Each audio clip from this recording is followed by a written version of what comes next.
Okay.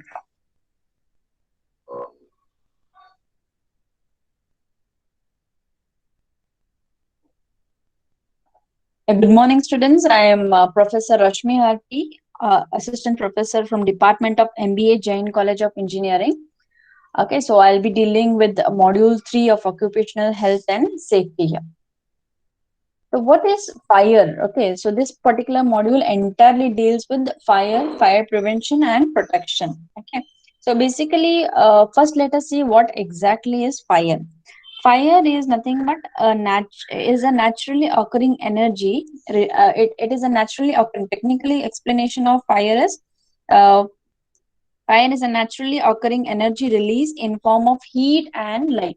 So when you see fire, there are two things which you will be seeing. One is heat, which you will be feeling. One is heat and one is light. Okay. So when oxygen combines with the combustible and burnable materials. So please understand, when oxygen combines with the combustible and burnable materials at a suitable high temperature, okay, this produces fire. Okay, so this is the explanation of fire. So fire is the natural. Once again, I'll explain it. Fire is naturally occurring energy release in the form of heat and light. So it releases the energy in the form of heat and light when oxygen combines with combustible and burnable materials at a suitable high temperature. So three things you must understand. Okay, so three things are present when at the same time in order to produce the fire. So if you want to produce the fire, there are three things which are necessary. First necessary thing is enough oxygen to sustain combustion. Okay, so enough of oxygen is required to sustain combustion. Enough heat to raise the material towards ignition temperature. So you have to create a temperature. So enough heat is required to raise the materials towards ignition temperature, and some sort of fuel or combustible material which combusts the fire, that is very much required. Okay, so these are the three main things required in order to produce fire. First is enough of oxygen, second is enough of heat, and third is fuel and combustible material. I hope it is clearly understood, students.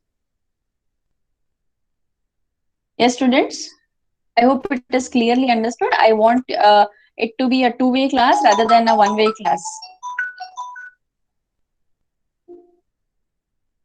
I think still few more students are joining. Okay, great. Right, Anushka Kulkarni, please unmute yourself. Yes, ma'am. What is fire, dear? What is fire? It is a source of energy which produces heat and light. Very good. It is a source of energy which releases the energy in the form of heat and light. Okay, please understand, students. When we speak about fire, it is naturally occurring energy release in the form of heat and light. Okay, so here it produces heat and light. Okay, still few more are joining. So it produces heat and light. So that is what we say is fire. So when the fire is produced, when oxygen combines with the combustible or burnable material at a suitable high temperature, that time the fire is being produced. I hope it's very clear, students. When the oxygen combines with the combustible or burnable material at a suitable high temperature, that time fire is being produced. So three things are very much important for the fire to be produced. First thing is enough of oxygen, second thing is enough of heat, and third thing is fuel or combustible material. Okay, so these three things are important to produce the fire. Then moving on to next, fire or combustible fire or combustion is a chemical reaction between oxygen and combustible fuel. Please understand, fire or combustion is nothing but a chemical reaction between oxygen and combustible fuel.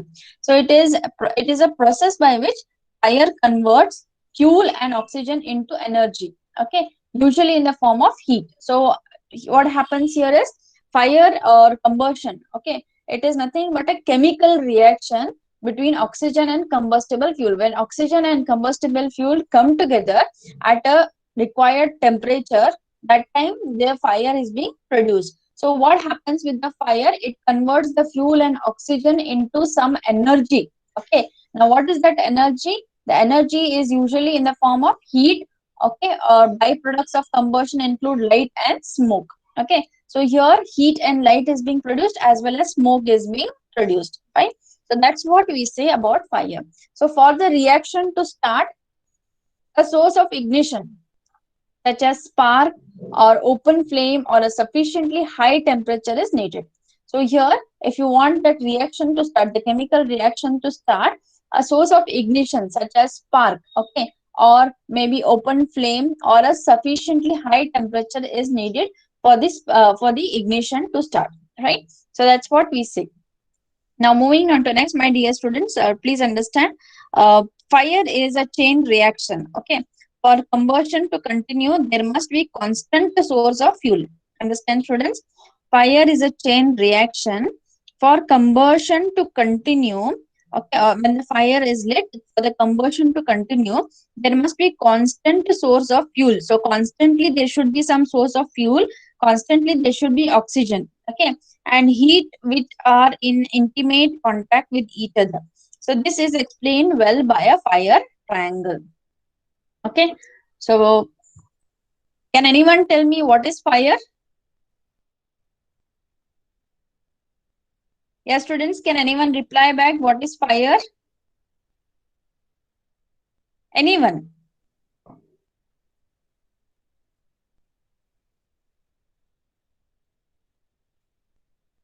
Namira? Namira Mullah, please unmute yourself. Yeah, Namira, what are Yes, the ma'am. three sources required for fire, or three things required for fire to be produced? What are the three things required for the fire to be produced, my dear? Mm. One is Ma'am, you oxygen. asked what is Sorry. ma'am, you Okay. asked what is fire you asked, no? Okay. Okay. You tell me what is fire. Fire is a chemical reaction between oxygen and combustion fuel. Mm-hmm. Okay. So, Fire is a chemical reaction between oxygen and combustion fuel. okay. When the fire is being produced, when the fire is being produced, Sarah, Manasi, Mansi or Sarah, can you reply back? When the fire is produced, what are the three things required for the fire to be produced?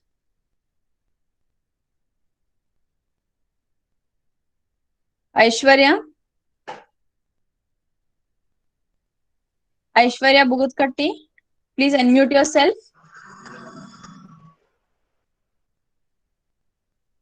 Aishwarya Bugutkatti, please unmute yourself.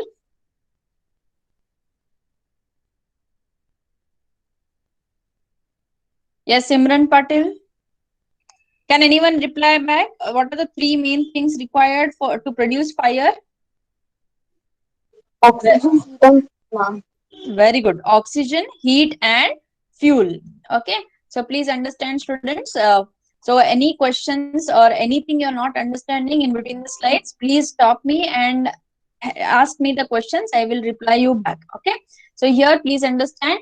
Fire is naturally occurring energy release in the form of heat and light when oxygen combines. So fire is naturally occurring energy release in the form of heat and light when oxygen combines with combustible or burnable material at a suitable high temperature. So three things which are required in order to produce the fire. One is enough of oxygen, second is enough of heat to raise the material to the ignition temperature, and third one is some sort of fuel or combustible material. Okay, so this is what we could say about fire. Now, as we have seen, Fire is a fire or combustion is a chemical reaction between oxygen and combustible fuel. Okay, so here, if you could see, my dear students, it is a process by which the it is a process by which fire converts fuel and oxygen into energy. Okay, usually in the form of heat, and byproducts of combustion include light and smoke. Okay, so that's what we could say about fire. Then for the reactions to start, for the reaction of the fire to start, okay, so a source of ignition is required. Okay, so source of ignition is required as such as spark or open flame or sufficiently high temperature. Fine, so that's what we say about fire. So fire is nothing but a chain reaction. For combustion to continue, there must be constant. So if already you have produced the fire, combustion is there, it has to continue. For it to be continued, there has to be a constant source of fuel, oxygen, and heat, which are in intimate contact with each other. So this is explained well by a fire triangle. Now, what exactly is this fire triangle? Okay, let us move on to the fire triangle. So if you could see here, my dear students, the triangle here. So one side of the triangle includes oxygen, the other side of the triangle includes heat, then you have the fuel. So all these three form a triangle. So fire is a chain reaction. For combustion to continue, these must be constant source of fuel, oxygen, heat, which are in intimate contact with each other. So constant source of heat, constant source of fuel, and constant source of oxygen, when it is provided, the fire continues. So fire triangle is nothing but it is also being called as a combustion triangle. Okay, so is the three components needed to ignite and sustain a fire. So if you want to ignite a fire and sustain a fire, you need to have these three components or these three ingredients which are there in the fire triangle. So if just one of these component is removed, okay, the fire collapses. Okay, so here fire triangle will collapse and the fire will be extinguished. So in oxygen, heat, and fuel, if you remove any one of the component, or if you remove any one of the source of fuel, that time the fire, it is being extinguished. Okay, so all chemical reactions involve forming and breaking of chemical bonds between atoms. Okay, so here if you could see this particular triangle, all chemical reactions involve forming and breaking of chemical bond between the atoms. Okay, so in the process of combustion, material are broken down into basic elements. So in this process of combustion, the materials are broken down into basic elements. Then loose atoms form bonds with each other to create molecules of substances that were not originally present. So therefore, during burning, deadly fumes are generated due to melting of plastic and synthetic polymers. So here what happens is a lot of in this particular process of combustion, materials are broken down into basic elements. So loose atoms basically form bond with each other to create molecules of substances that were not originally present. Therefore, during burning, deadly fumes are generated due to melting of plastic and synthetic polymers. Okay, so this is what we say about fire triangle. Okay, so here basically when we speak about fire triangle, um, removes this particular it removes the fire excess to fuel or remove the oxygen, and fire dies. So if you remove any one of this, the fire it literally dies. So although a spark may start a fire, but the heat produced during the fire is necessary to sustain it. So a spark, it may start the fire, but heat which is produced is necessary to sustain the fire. So therefore, the fire may be put out by removing the fuel source, starting it of oxygen, or cooling it below the combustion point. So fire may be put out. If you want to off the fire, you have to remove the fuel source, starting it of oxygen, or cooling it down below the combustion point. So even in oxygen-rich environment, fire can be avoided by controlling heat and breaking the bond between these three elements, that is oxygen, fuel, and heat. okay, which is shown in the figure below. So if you could see the broken triangle here, my dear students, fuel and heat, okay, oxygen is removed here. So this breaks the fire. So here it removes remove the fire's access to fuel, or remove the oxygen, or and fire dies. So although a spark may start a fire, but the heat produced during the fire is necessary to sustain it. So therefore, a fire may be put out by removing the fuel source, starting it of oxygen, or cooling it down at the combustion point. This is explained here, right? So even in oxygen rich environment, fire can be avoided. So if you could see here, in oxygen rich environment also, fire can be avoided by controlling heat. So if you control the heat, okay, and break the bond between the three elements, that time what happens is you break the triangle. Okay, so that's what we say about broken fire triangle. Okay, now moving on to classes or types of fire. Till here, is it understood, students? Any doubts? Any doubts, students? Aishwarya, any doubts?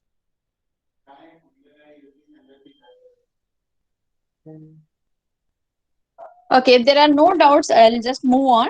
Then classes or types of fire. So if you could see here, class A, class B, class C, class D, and class E and F. Okay, so here class A of fire, types of fire, that is wood, paper, fabric, plastic, and most kind of trash. Okay, so symbol of the fire A is like this. Okay, then B, it is flammable liquids, for example gasoline, the symbol is like this. Okay, C, burning gases, for example natural gas, the symbol is like this, C type of burning.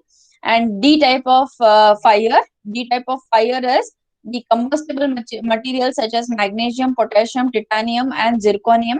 Okay, and then you have E type of fire, which involves potential energy from electrical equipments.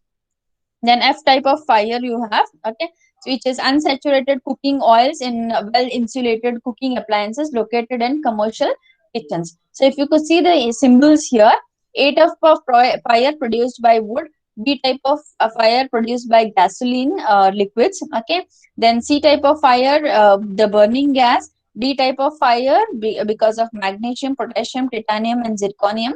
And then E type of fire due to electrical equipments. And then F type of fire due to the cooking oils. Okay, these are the various types of fires, right? So if you could see here, my dear students, if class A, okay, so there are 6 different types of fire classes which are based on energy source that has caused them. So classifying a fire according to its energy source also makes it easier to choose the most appropriate method of fighting that particular fire. Now, why these classifications are made? To understand how to fight each type of fire, how to extinguish each type of fire. So they have classified the fires into 6 classes. Okay, so class A is nothing but ordinary combustible fire. Okay, so this particular class A, it involves the materials, the types of materials which are nothing but fiber, plastic, and most of kind of trash, paper, and all wood, and all those things, right? So it is nothing but organic carbon based compound. It is based on organic compound based compounds. Okay, then class A, fire can be extinguished using appliances and fire extinguishers that spray water. Okay, the water cools the fire, removing the heat supply, which is essential for the burn. So whenever whenever a paper catches a fire or wood catches a fire, what usually we do, we just throw the water on that particular fire. When you throw the water, you are again bringing down the heat. So you are breaking that heat component, and basically what you are doing is you are extinguishing that particular fire. So this is class A type of fire. So here the water basically it cools down the fire, it removes the heat supply which is essential for the fire to burn. So this is how class A fire is being extinguished. Then you have class B. Okay, class B fire is being produced by flammable liquids, what we have seen here. Okay, so examples of liquids that are flammable include petrol, kerosene, alcohol, solvents, and paints and gasoline, etc. So fire involving these volatile chemical burn at a very high temperature. Okay, when they burn, they give a they just burn at a very high temperature, give a lot of heat and often spread quickly.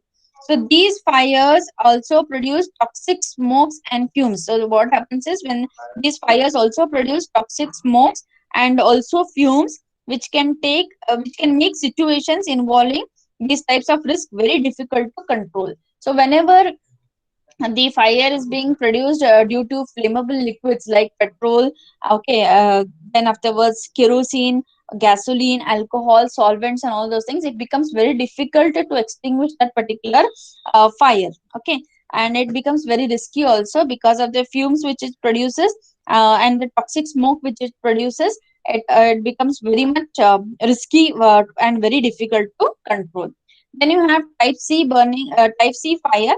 Type C fire is being produced by flammable gases. Okay, so here commercial premises used to store flammable gases such as butane, propane, and petroleum gases can be very dangerous. Okay, so even a single spark has the potential to create an explosion. Consequently, there are many laws to ensure flammable gases are stored securely in sealed container, and many insurers insisting on having additional gas detection system installed to provide an early sign of gas leakage.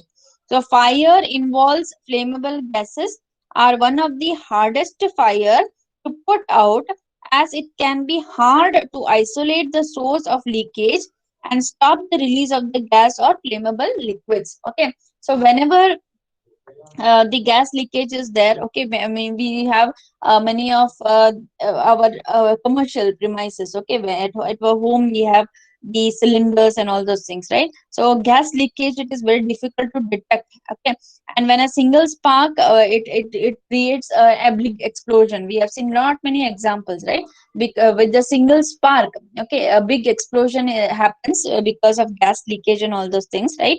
And it becomes very difficult to detect where the leakage is. Okay, early signs of gas leakage, it becomes very difficult to detect, but it should be detected. Okay, in case to curb the fire. Okay, so basically this is what we say about type C fire. Then you have type D fire, that is metal fires. Okay, um, it is being it requires a lot of heat. These metal fires require a lot of heat to ignite. Okay, most metals, right? But metals are good conductor and transfer heat away quickly to their surrounding. So what happens is this particular metal fire is due to metals. Okay, it requires lot of heat to ignite. Okay, but metals are good conductors of heat and transfer heat away quickly into their surroundings. So that so can be caused by, or due to fire. So if something is caused due to fire, okay, so if the metals catch heat, fire, that time it passes away the heat quickly to the surroundings. Powdered metals and metal shavings are easier to ignite than solid lump of metals. So here powdered metals and metal shavings get easily get easily ignited rather than the solid lumps of metals, and therefore a much higher fire risk will be there with the powdered metals and metal shavings, right? So standard fire extinguisher will not put out a class D fire, and if used on this type of risk, will almost certainly make the situation worse. So standard fire extinguisher may not be used for class D fire. There will be different type of extinguisher which will be used for class D fire. Okay, then you have class E, the fire which is produced due to electrical fibers, okay, or electrical equipments. So electrical fibers can be caused by faulty equipments. Okay, then damaged wiring which may be done in the home or which may in the factories or surroundings. So we usually hear about short circuits, right? So that is what we say about electric fires, right? It may be caused due to faulty equipments, damaged wiring, short circuits, and overloaded switchboards or sockets. Okay, when the switchboards or sockets are being overloaded, that time it causes fire.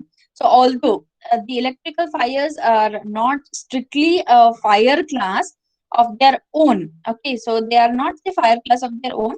So electricity is classed as a source of ignition. So it these boards do not produce fire actually, but what happens is when we speak about electrical fires or electrical equipment causing fire, electrical equipments or electrical fire is a source. It provides a spark through which the fire is being created. Okay, so here if you could see, you should never try to extinguish a fire caused by electricals using water or foam, as this acts as a conduit and could electrocute the person holding the appliance. So basically, many a times when we see if a particular short circuit is being a short circuit happens or something like that, we cannot splash water on that. It will be the person who is splashing the water, he will be electrocuted. Okay, so usually we use wood and all those things, right? When a person catches um, the current and all those things. So basically, if you could see here, my dear students, we cannot use this type of appliance of water and foam to just extinguish that particular electrical fire. There is some other equipments which we'll be seeing in the next slides. Then you have class F, that is fire caused due to cooking oils. Okay, class F fire involves cooking oils and fats. So these ignite at a very high temperature. So cooking oils ignite at a very high temperature, making them difficult to extinguish. So standard fire extinguisher will not put out class F fire, and if used on this type of risk, will almost certainly make the situation more worse if you do use the standard fire extinguisher for it. Okay, so here let us move on to this particular chart, types of fire extinguishers used for various types of fires. So if you could see, water fire extinguisher, the fire extinguisher, many a times we have seen fire extinguishers, right? In the college also you have seen a lot of fire extinguishers which are placed on the wall, right? So the fire extinguisher which has water in it, that can be used in class A. Okay, that is combustible material wherein paper, wood and all those things are involved. But here when it comes to paint and petrol or kerosene fire, you cannot use water, right? Then afterwards butane, methane or something like that, you cannot use fire. Then metals, you cannot use fire. Electrical equipments, you cannot use fire. And oil, cooking oil fire, you cannot use the water. So you can use water type of fire extinguisher only when there is fire caused due to paper, wood or combustible materials, right? So comment, do not use liquid or electric fires. Do not use on liquid and electrical fires. Then foam type of extinguisher. Okay, the fire extinguisher which contains foam can be used in class A fire, that is combustible materials, can be used in class B fire, okay, that is flammable liquids, kerosene and all those things, but you cannot use it in class C, class D or electrical fires. Okay, then you cannot also use it in class F. So not suitable to domestic use. Foam extinguishers, it is not suitable for domestic use, right? Then you have dry powder fire extinguisher. Okay, fire extinguisher which has dry powder. Okay, so it can be used in class A, class B, class C, class D and class E. So whenever a fire is caused due to paper or wood or combustible materials, you can use dry powder. Whenever the fire is caused due to paint, kerosene, petrol and all those things, you can use dry powder. Whenever the fire is produced due to butane or methane or flammable gases, you can use dry powder. Whenever there is fire because of metals, okay, like lithium, potassium and all those things, you can use dry powder. And fire caused due to electrical equipments, okay, whenever there is a short circuit, you can use dry powder. But this particular dry powder cannot be used in cooking oil fire, the fire caused due to the cooking oils. Okay, so it can be used safely up to 1,000 volts. Okay, so this particular powdered fire extinguisher can be used for electrical equipments fire only up to 1,000 volts.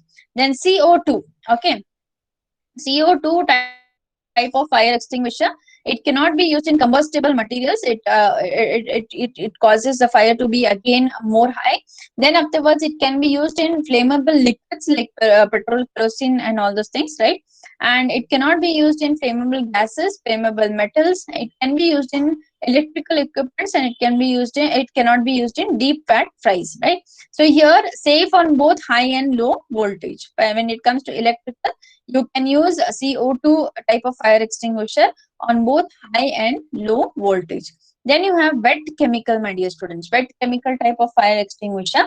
This can be used on combustible materials and on the cooking oils. So if you could see here, for cooking oil, fire caused due to the cooking oil, okay, or due to the fat fryers, okay. So that time you can use only the wet chemicals, wet chemical fire extinguisher. So for electrical equipments, you can use dry powder or CO2 fire extinguisher. For flammable metals, you can use only dry powder. For flammable gases also, you can use only dry powder fire extinguisher. For the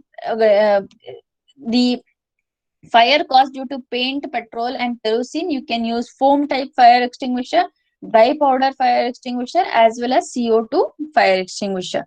Then for combustible materials, you have water, foam, dry powder, and wet chemical. You cannot use CO2 type of fire extinguisher. Okay, so this is a type of fire extinguisher which are used. Right now, identification of fire, my dear students, very very important. So National Fire Protection Association.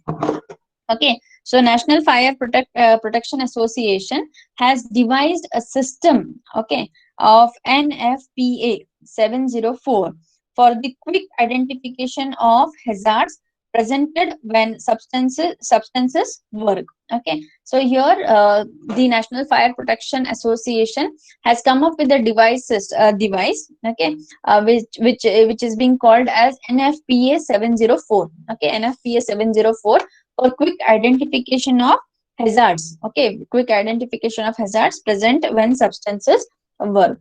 So NFPA red, blue, yellow, and white diamond is used on product labels and shipping cartons. Rating within each category are 0 to 4, where 0 represents no hazards and 4 represents most severe hazard.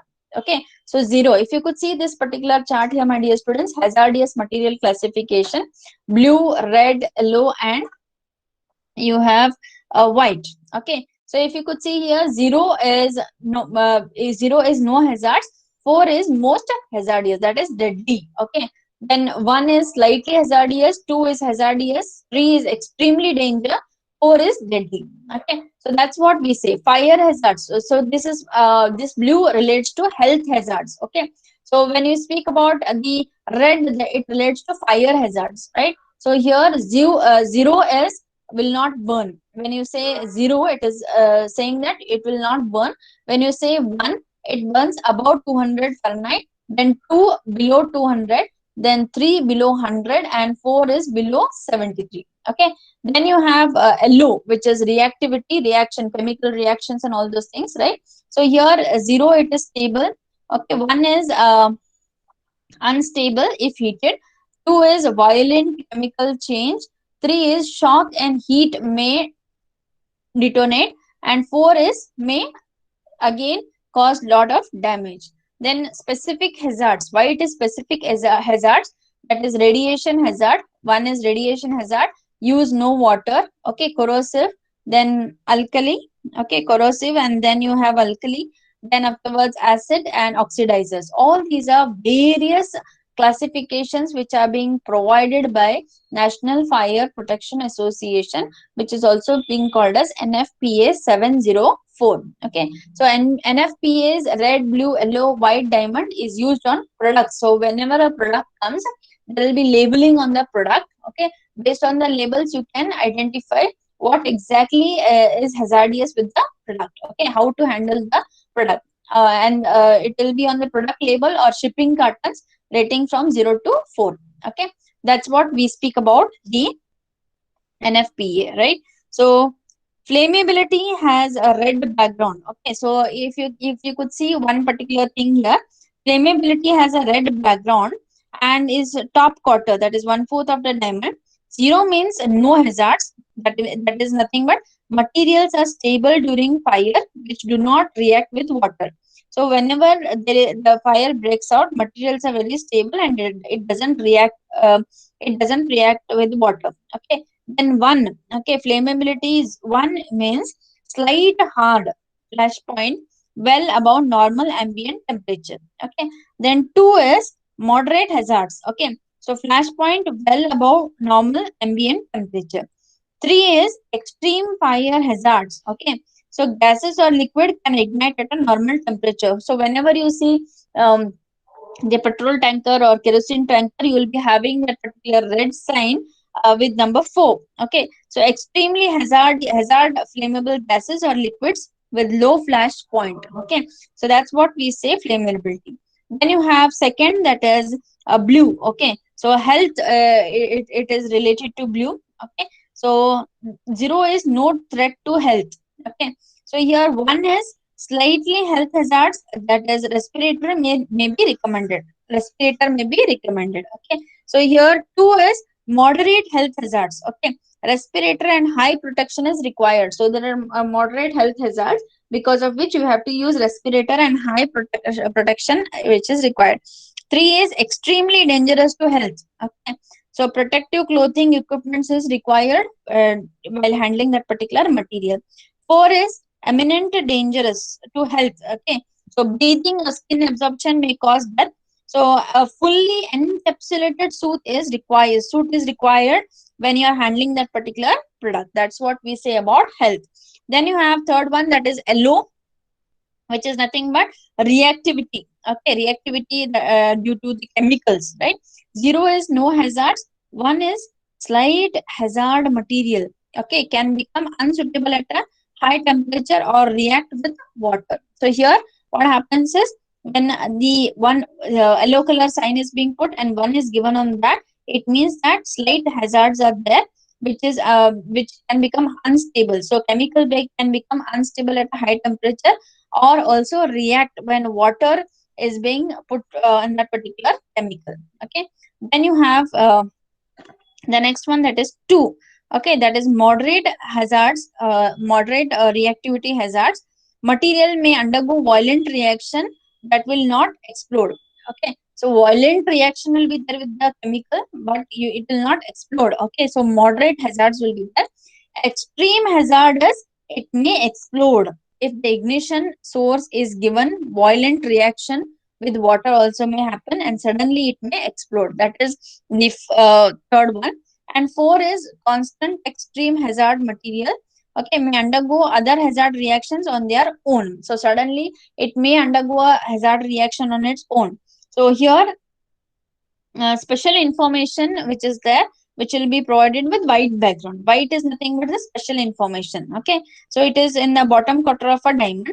So this area is used to note any special hazards presented by the material like oxidizer, acid reaction, alkali reaction, corrosive reactions, use no water, radium reactions, and all the radium hazards and all those things.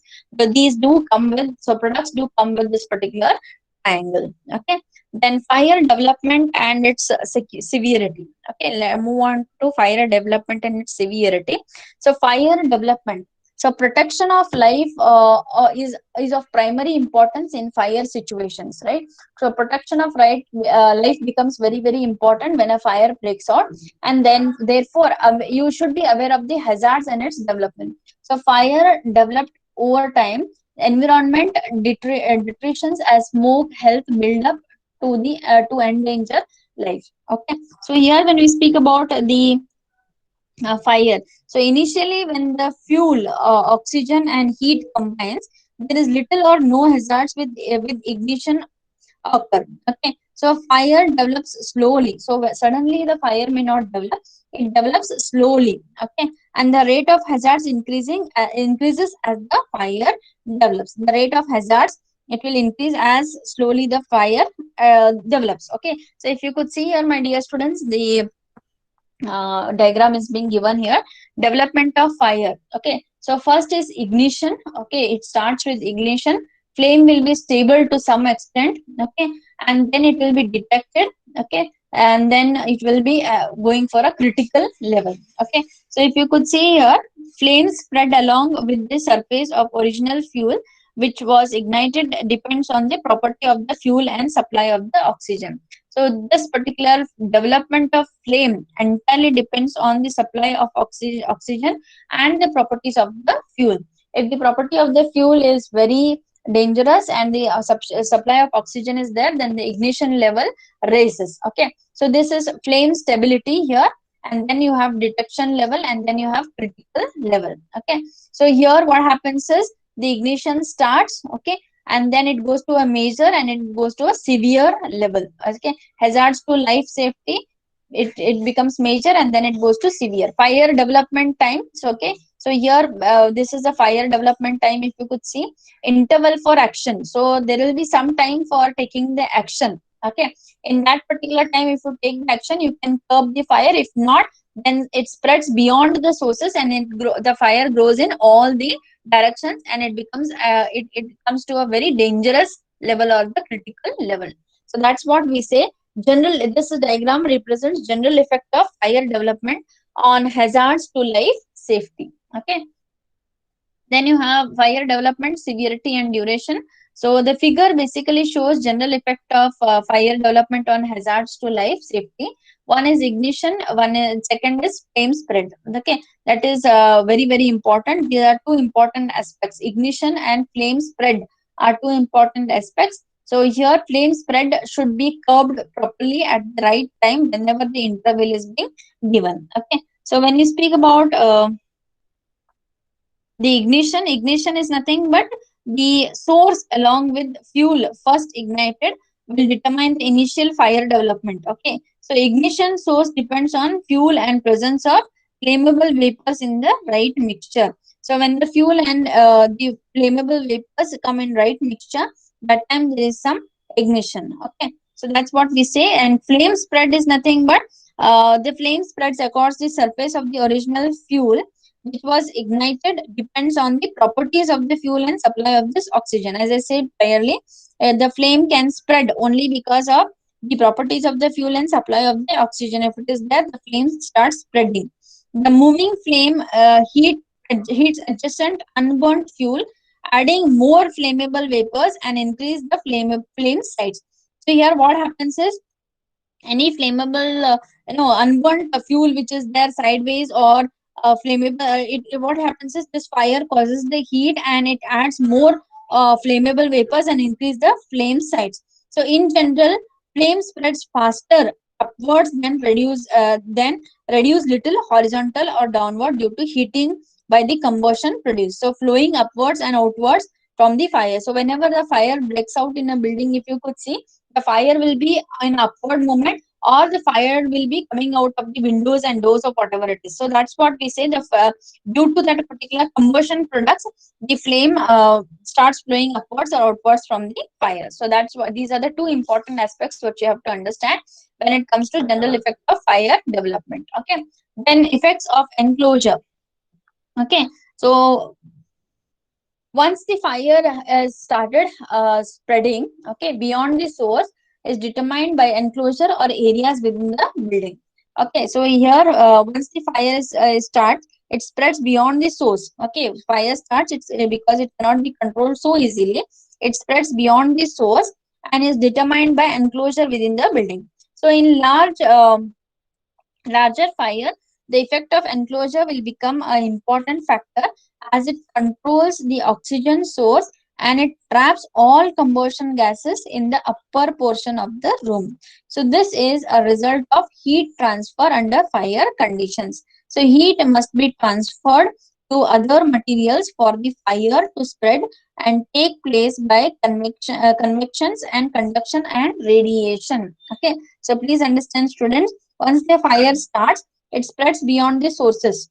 Okay, and is determined basically by enclosures within the building. So whatever enclosures are there within the building, the fire, where the fire can spread, that is being determined. Then in larger fire, the effect of enclosure will become important factor. Okay, so because it controls the source of oxygen and it also traps the combustion gases in the upper portion of the room. So this is the result of heat transfer under fire condition. So heat must be transferred to other materials for the fire to spread and take place by convection, conduction and radiation. So convection is nothing but a movement of heat by hot gases. Okay.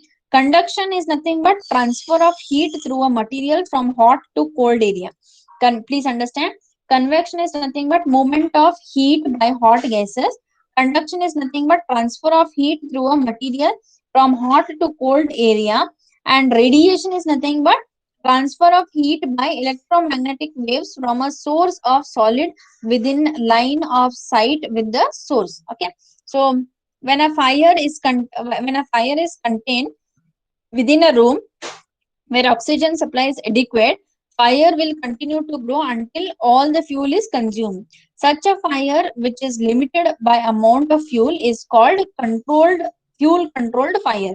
When all fuel is burning but is slowed down because it becomes starved of oxygen, then it is called as ventilation controlled fire. Okay, please understand, students. Whenever in a particular room oxygen supply is adequate, and then fire will continue until the fuel is being consumed. Okay, until that particular fuel is consumed, fire will continue. After the fuel is over, the fire slowly comes down. This particular fire is called as fuel controlled fire.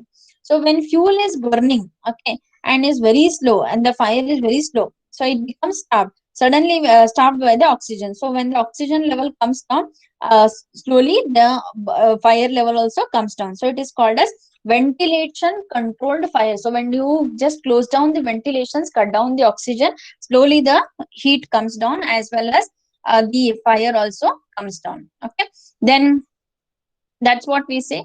Then moving on to early detection of fire. Okay, so here early detection of fire is very, very important. Okay, then uh, life safety is basically the major concern in fire protection. So whenever there is a fire, first thing what the people look into is life protection. Okay, life safety.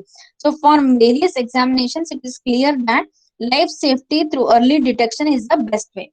So understand where the combustion may take place, where the fire may take place, what hazards may happen. Based on that, you have to detect early, okay, all these things, and then take adequate precautions so that the fire may not break out or the hazards may not occur. Okay, so detection permits fire to be extinguished easily. Right? So detection of the fire permits the fire to be extinguished easily. So when you have already detected that there may be fire in this particular building or in this particular room or whatever it is, there may be causes of fire, you already have the preventions kept with you, and ultimately when the fire breaks out, immediately you will detect, and you are already trained on that, and immediately you will extinguish that particular fire. Okay, so that's what we do in practice, my dear students. Whenever there are certain procedures in the factories, right? Every month or maybe once in 6 months, they go for a mock drill in the sense, they just break the fire button, whatever is there, and then the alarm goes on, and all the people run to an emergency exit, and they gather to a safe place, right? So that is what mock drill. So they just make the mind prepared of the employees that whenever the real fire breaks out in the factory, that time how the employees have to run and come to a safe place, right? So that mind is being trained properly. That is how it is being done through mock drill. Okay, and many a times you have every department of the factory or every department of the organization will be having 2 to 3, okay, people who are trained on 2 to 3 people who are trained on fire extinguishers, right? How to use the fire extinguishers as a first as well as first aid boxes, right? That's what we say. It is nothing but you are taking preventive measures. Okay, you are understanding where the fires will happen, and you are taking the preventions, and you kept apt fire extinguishers, right? You understand what type of fire may break out in the factories, and then you are going to put forth that type of fire extinguisher which can blow off that particular fire, which can extinguish that particular fire. That type of fire extinguishers are being kept in the factories, in those departments. So that's what we say. Early detection of fire is very, very important. So there are many types of detection system. How can you detect? So these systems can warm off the pressure of smoke, radiation, elevated temperature, or increased light intensity. The 4 important fire detection systems are as follows. One is thermal expansion detector. Second is photoelectric fire sensor. Third one is radiation or ionization sensors. And fourth one is UV or infrared detectors. Okay. So when we speak about the first one, that is thermal expansion detector. Okay.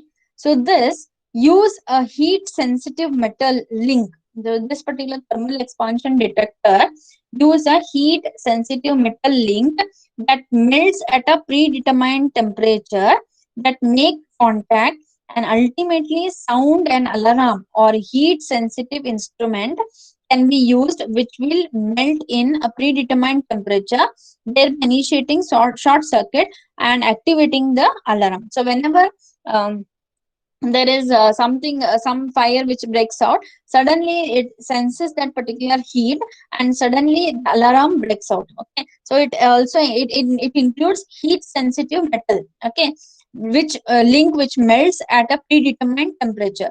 Okay, and this is what we say about thermal expansion detector. Then you have photoelectric fire sensor. So it detects the changes in infrared energy. So here what it does is it detects the changes in infrared energy, that is radiated by smoke, often by the smoke particles obscuring the photoelectric beam. So here what happens is, whenever there is a fire, that time the smoke which is being radiated, the particles of that particular smoke obscures the fire photoelectric beam.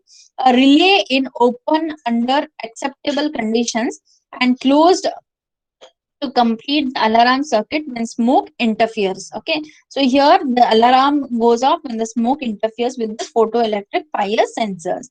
Then you have radiation or ionization sensors. So it loses the tendency of a radioactive substance. So here what happens in radiation or ionization sensors is, it loses the tendency of radioactive substances to ionize when exposed to smoke. So when this particular instrument is exposed to smoke, that time it loses the tendency of radioactive substances to ionize. Okay, the substance becomes electrically conducive with smoke exposure and permits the alarm circuit to be completed. Okay, then you have UV or infrared detectors. So if it sounds an alarm when the radiations from the fire flames are detected. So whenever there is a radiation from the fire flame, okay, whenever the heat is produced on the fire flame, okay, that time this particular alarm is being rung. And when rapid changes in radiation intensity, it gives an alarm signal also. Okay, so that's what we say early detection of fire. These are the various 4 important fire detection systems which can be used. Then you have reducing fire hazards. Okay, so here the best way to reduce fire is to prevent their occurrence. Okay, so after the fire has broken out, it becomes very difficult to extinguish that particular fire. So it is very much required that you try to detect the fire, okay, well in advance, and then have the best way to reduce fire and that is nothing but preventing their occurrence. Okay, you should see to it that fire doesn't occur at all. Okay, how you can do that? So here one means of reducing fire hazard is isolation of the element of the fire, triangle element of the fire. So here one way to reduce the fire is, or to see to it that the fire doesn't break out, you have to take out one element of the triangle. Okay, that is the triangle which we saw. Okay, one element of the triangle should be taken, right? So if you take out one element of the triangle, there is no there are all chances that fire may not occur. Okay, then fire may also be prevented by proper storage of flammable liquids. Okay, so you need to store flammable liquids properly. Liquid should be stored in flame resistant buildings. Okay, so you need to store the liquids in flame resistant buildings. Proper storage of flammable liquids are very much important. So liquid should be stored in flame resistance building that are isolated. So it should be very far from the place where people work, or in tanks below ground level, or on the first floor of multi-storage building. So this can be done, right? Then substituting less flammable materials. Okay, so here instead of bringing high flammable materials, you can substitute to less flammable materials. Okay, is another effective way to reduce the fire hazards. Okay.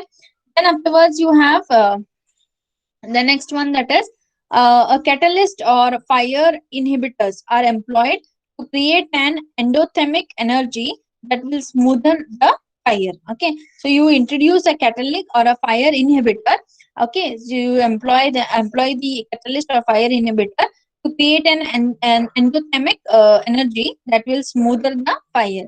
Then you have several ignition sources can be eliminated or isolated from the fuel. So whatever ignition sources are there, you just isolate that from the fuel or eliminate that from the fuel, so that the ignition doesn't cause the fire. So smoking should be prohibited near any possible fuel areas. Okay, and electric spark from equipments have to be kept away. Wiring and lighting should not be very close to the fuel. Open flames should be kept separate from the fuel, and use of non-sparking elements has to be encouraged. So if this is done 100%, you can see to it that the fire doesn't occur. Apart from that, other strategies to reduce the risk of fire are clean up all the spills of flammable liquid. So whatever the flammable liquid has spilled on the ground, you just have to immediately clean up as soon as it occurs, and properly you have to dispose the materials used to clean up. Okay, whatever materials you have used to clean up the flammable liquids, everything has to be disposed properly. Then you have to keep the work area free from extra supplies of flammable materials. Okay, then you have to place the electrical cords along the walls rather than across the walls. Okay, then turn off the power and completely de-energize the equipment before conducting maintenance procedures. So when you are going to do the maintenance of that particular machine, you have to totally turn off the power and completely de-energize it. Then routine test of fire extinguishers are very much required. So if these steps are being followed, you have the best way to reduce the fire. Okay, that is preventing their occurrence. Okay, you can prevent the occurrence of the fire. Okay, without with these all measures. Then moving on to next classification. Okay, of fire extinguishers and fire extinguisher. Okay, so what is this fire extinguisher, my dear students? This is how a fire extinguisher looks. So fire extinguisher is an active fire protection device. So whenever there is a fire, if you could have seen in many movies, you could have seen in real life. Okay, whenever there is a fire, first thing what is done is use of fire extinguisher. Okay, as I've already told, there are various types of fire and there are various types of fire extinguishers which are being used for those types of fires. Okay, so fire extinguisher is nothing but an active fire protection device used to extinguish. Now what this fire extinguisher does is, it is used to extinguish or control small fires, often in emergency situations. Many a times this particular fire extinguisher is used to control small fires and extinguish the fire immediately. So it is not intended for use on an out of control fire. So when the fire goes out of control, you cannot go in for using the fire extinguishers. So such as one which has reached the ceiling, endangered the users. Okay, there is no escape route, too much of smoke is spread in the room, then there are a lot of hazards wherein it may explode. Okay, that time you have to call the expertise from the fire department. Okay, but you cannot use this fire extinguisher. So typically a fire extinguisher consists of handheld cylinder pressure. So if you could see here, this is the cylinder. Okay, handheld cylinder pressure. Okay, pressure vessel containing an agent which can be discharged to the extinguish the fire. So this particular handheld cylinder, okay, cylinder pressure vessel do contain an agent of discharging the fire extinguisher. Okay, types of fire extinguishers, extinguishing agents, how they function and how they can be distributed are summarized in the below. Okay, so if you could see, first type of fire extinguisher agent with the mechanism and method of distribution of different class of fires. Okay, so first one is extinguished agent. Okay, extinguishing agent one is water. So this particular cylinder is filled with water. Okay, that can be used for type A fire, type B fire and type D fire. Okay, so mechanism for extinguishment, that is cooling. Okay, heat absorbed in vaporization, smoothing, emulsification, and dilution. So if you could see here, my dear students, the cylinder, there is a steel container outside, then there is an internal pipe which runs in. Okay, so this is water type fire extinguisher, and then you have a nozzle where the water will be dispersed, and then you have atmospheric valves which understands the pressure in the atmosphere, then plungers, then gunmetal top cap, neck ring, acid bottle, okay, as well as alkali level indicator and acid bottle gauge. This is nothing but water type of fire extinguisher. So method of distribution here is it sprinkles the water and the hose system. Okay, through the hose system it sprinkles the water. Problem encountered in this is if there is a freezing and a pipe bursts in unheated area, it can become very dangerous. Okay, so this is water type of fire extinguisher, right? So water expelled type of extinguishers should not be used on fires involving electric equipments. As I said earlier, okay, whenever there is a short circuit or whenever there is a fire in electric equipment, you just throw water. It may electrocute the person who is using this particular extinguisher, okay, or throwing the water.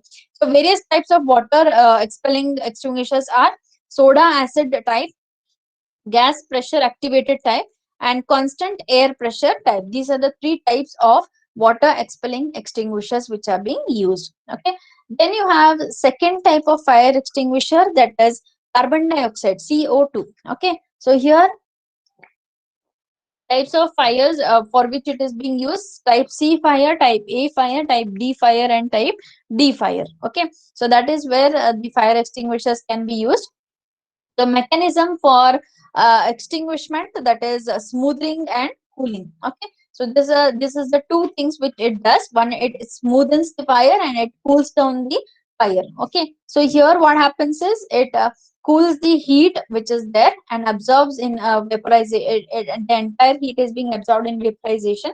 It smoothens, emulsifies, and dilutes the fire into water. Okay, so here the method of distribution is portable extinguishers and totally flooding. Okay, problem encountered in this particular type of fire extinguisher: the fire may reignite after dissipation. Okay, so that's what we say.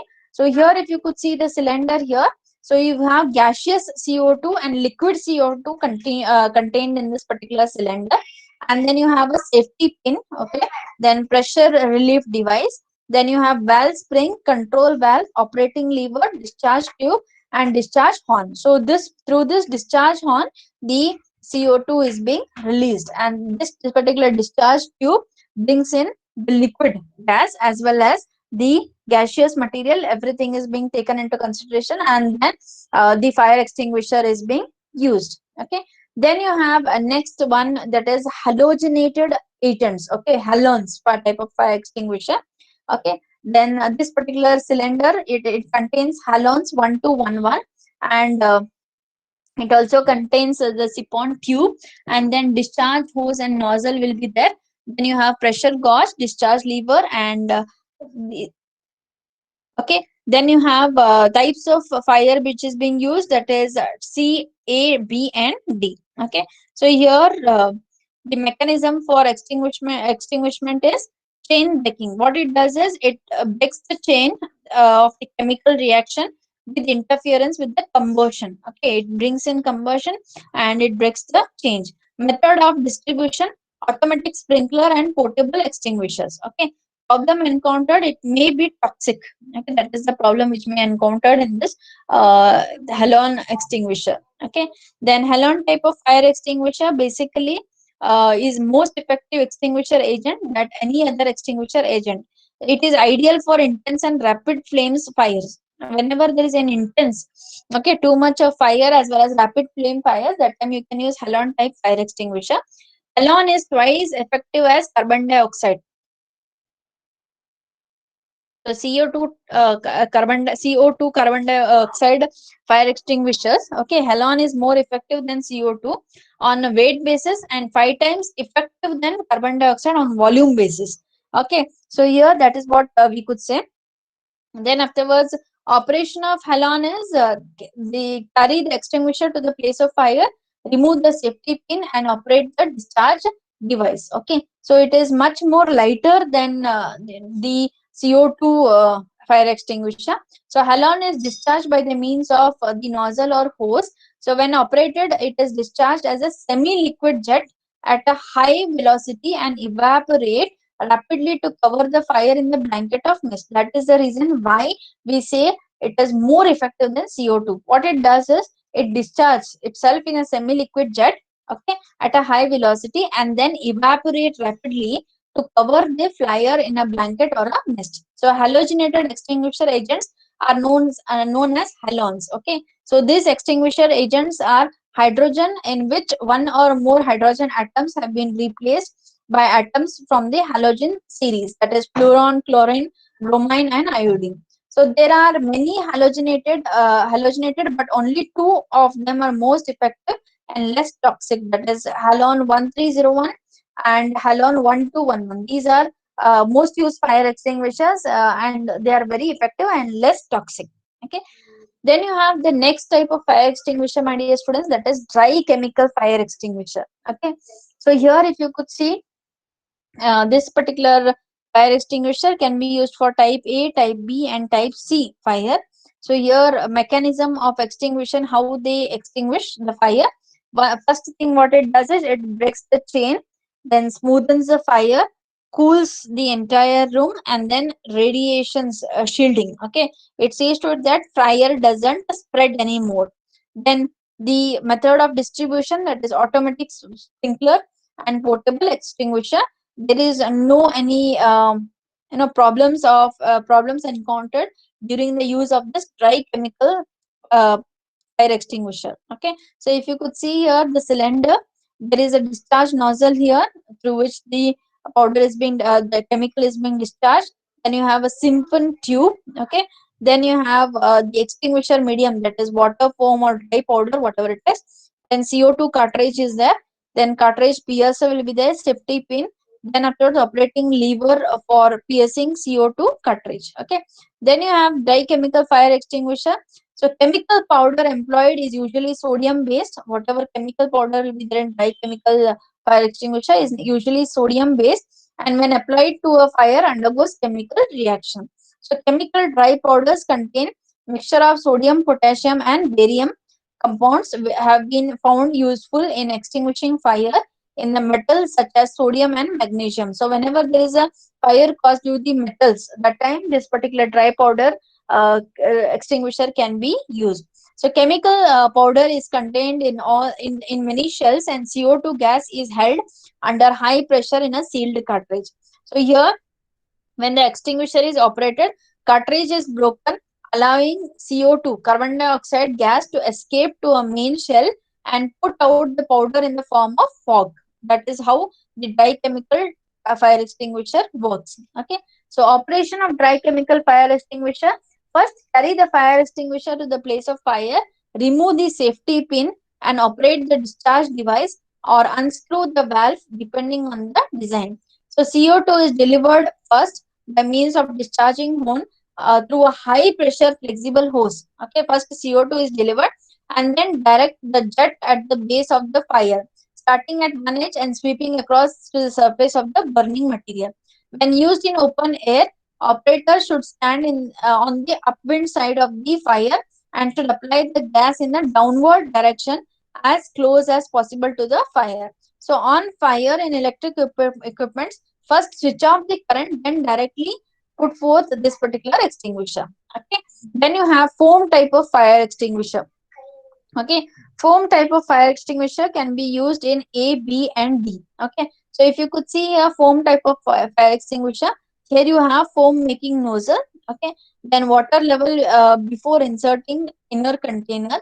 Okay, then you have a socket and seal for foam compound, then the steel fail of liquid CO2 and foam compound container B. So all this it delivers the it delivers to foam making nozzle, and foam is being provided, and the extinguishing of fire is being done. So mechanism for extinguishment is nothing but smoothing. Okay, so method of distribution, portable extinguishers hose system. Okay, then problem encountered, horizontal fires only. It can be used only on horizontal fires. It cannot be used on vertical fires. That is one of the problem encountered with foam type fire extinguishers.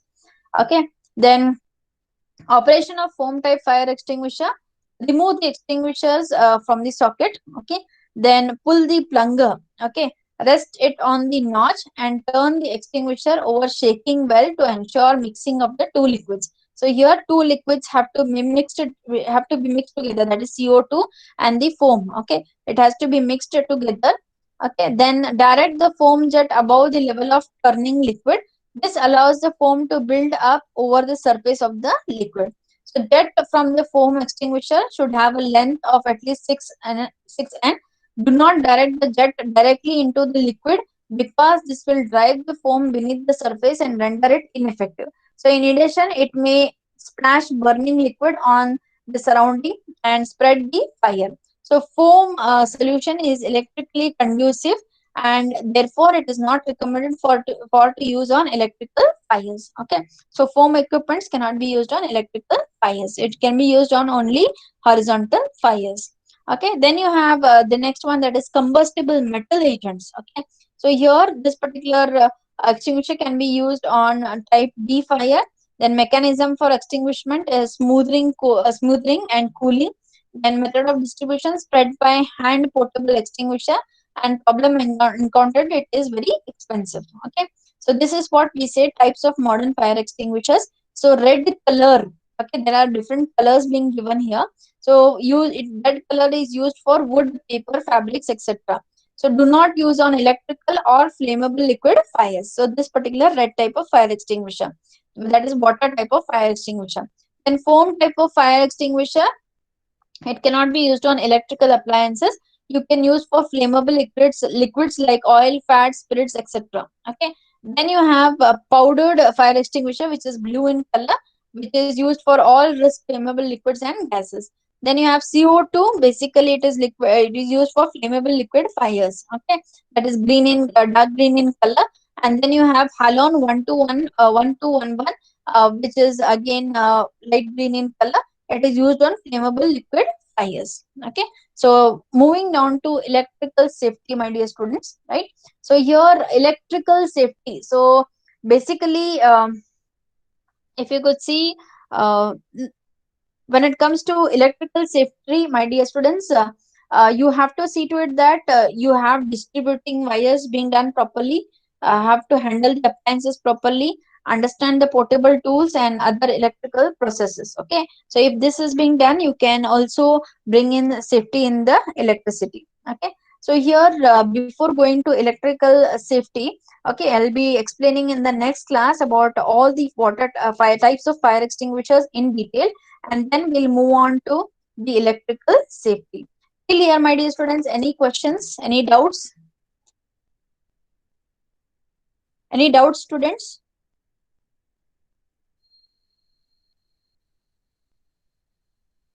Yeah, Yogita Dhamanekar, any doubts? No, ma'am. No Is doubt. it clearly understood? Yes, ma'am. Ma'am, can you Uh, show the fourth slide once again? That fire of triangle. Fire of triangle. Okay, fire triangle. Yes, dear. Any doubt in this particular slide? No, ma'am. I just wanted to see once again. It's okay. Thank you, ma'am. Yeah. So this fire triangle consists of oxygen, heat, and fuel. Okay. So if you remove any one component, you can extinguish the fire easily. Okay. That is what was being put in fire triangle. Yeah, students, any other doubts? I hope it's clearly understood. If you want me to go a bit slow, I am ready to do that, but you need to communicate to me, right? So you don't have any doubts? Harshvardhan Upadhyay? Harshvardhan No, ma'am. Upadhyay. Very good. So No, it's ma'am. No clearly doubt. understood. In the next class, if I ask the questions, you will be able to answer.